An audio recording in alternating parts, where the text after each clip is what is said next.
58 minutos son los que pasan de la 1 del mediodía. Aquí seguimos, estamos a martes y lógicamente a estas horas recibimos a Pachi Rocha del Cura, que ya está aquí con nosotros. Pachi, buenos días. Buenos días, ¿cómo estás? Aquí, pues nada, encantados de que vengas, además con la que está cayendo. ¿Cómo ha cambiado el tiempo, Sí, bueno, pues lo que corresponde. Oye, habíamos prometido que íbamos a hablar de la inteligencia emocional. Y mira, yo estaba ahí rebuscando, y a mí que me gusta mucho esto de la poesía y demás, no, pues nada, pues he visto un poema que no sé, que me ha gustado, así que me ha gustado y yo no sé si algo tiene que ver con lo que vamos a hablar. ¿Quieres que lo escuchemos? Venga. Esta es sorpresa, ¿eh? A ver. Si piensas que estás vencido, lo estás. Si piensas que no te atreves, no lo harás. Si piensas que te gustaría ganar pero no puedes, no lo lograrás.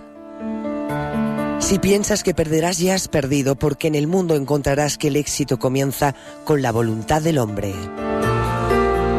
Todo está en el estado mental, porque muchas carreras se han perdido antes de haberse corrido y muchos cobardes han fracasado antes de haber su trabajo empezado. Piensa en grande y tus hechos crecerán, piensa en pequeño y quedarás atrás. Piensa que puedes y podrás, todo está en el estado mental. Si piensas que estás aventajado, lo estás. Si tienes que pensar bien para elevarte, tienes que estar seguro de ti mismo antes de intentar ganar un premio. La batalla de la vida no siempre la gana el hombre más fuerte o el más ligero, porque tarde o temprano el hombre que gana es aquel que cree poder hacerlo.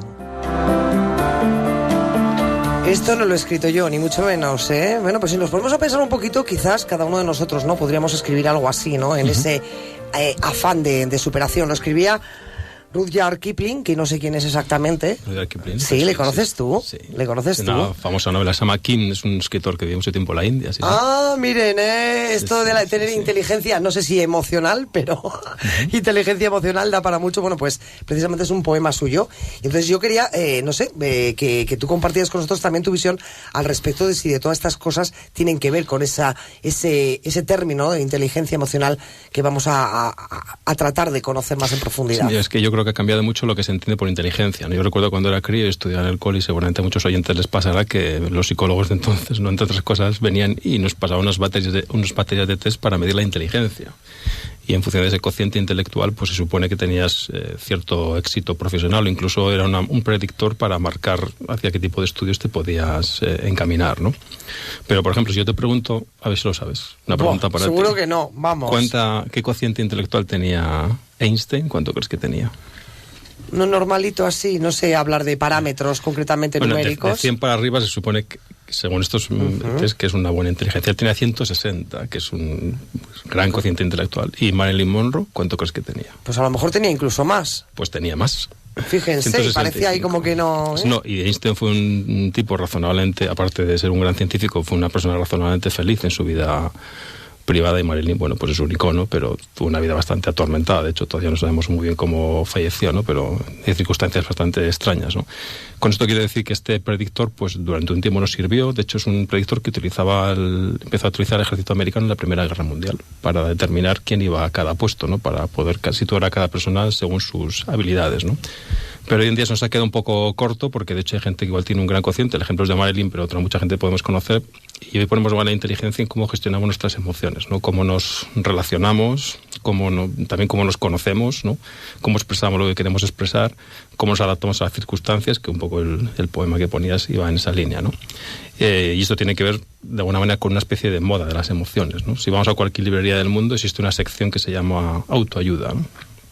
Y todos los libros de autoayuda tienen algo en común, que es cómo me relaciono mejor, cómo educo a mis hijos, cómo soluciono conflictos, cómo dirijo mejor a mis empleados. Todo tiene que ver con que hay una preocupación que es reciente, que no es de ahora, porque en otras épocas de la historia pues no fue así, ¿no? Por ejemplo, en Grecia, ¿no? Si nos remontamos a los clásicos, pues las emociones eran como pasiones puestas por los dioses del Olimpo, ¿no? Entonces teníamos un papel pasivo. En la tradición judeocristiana, pues las emociones se generaban en el alma y había que reprimirlas, ¿no? Como la templanza, ¿no? Como que aquello que sentíamos no había que mostrarlo, ¿no? De hecho, todavía nos sigue quedando algo de eso. Te iba a decir, porque, en fin, cuando hablamos de la parte emocional, parece que no todo el mundo se atreve, ¿no? a claro, sacarla, por ejemplo, en ámbitos en los que, por ejemplo, se presuponen en un principio más competitivos. Por ejemplo, en el ámbito laboral, ¿no? Sí, sí. Quizás en el ámbito más familiar, más cercano, más de amistad, es más fácil en un momento dado sacar las emociones. Pero hay ámbitos de nuestra vida, como por ejemplo puede ser el laboral, que No sé, la gente no está muy por la labor pero eso todavía, es porque partimos siempre estamos en una emoción. Hay clientes que me dicen, a unos directivos con los que trabajo, dicen, no, yo cuando voy a trabajar dejo las emociones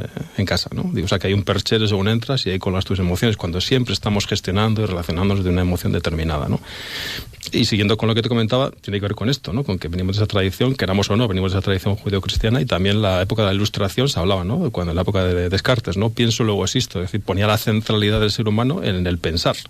Y de hecho, solemos decir todavía es una persona irracional, y irracional todavía le damos un carácter peyorativo, ¿no? Como que la persona que no es muy racional, pues parece que todavía le consideramos, no digo un insulto, pero casi como algo, digamos, como decía, como algo, bueno, pues que consideramos mal realmente, ¿no? Y hoy en día estamos en la época de la posmodernidad, desde el punto de vista del pensamiento, y hoy ya balanceamos más nuestras decisiones personales, incluso laborales, ya entre la razón y la emoción, ¿no? A veces dejamos un trabajo, una ciudad, una pareja, no solamente por lo que racionalmente, lógicamente parece que apunta, sino también por lo que sentimos en relación con eso que estamos haciendo, ¿no? O sea, que en ese sentido...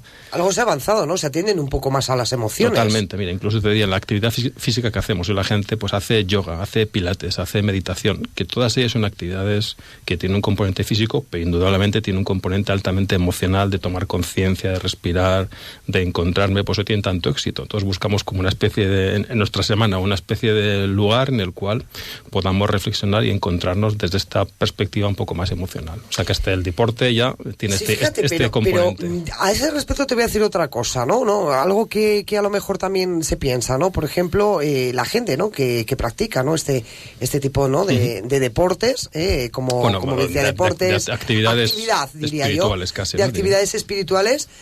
Hay otra gente, quizás la más racional, la que no atiende tanto a las emociones, que lo ven como...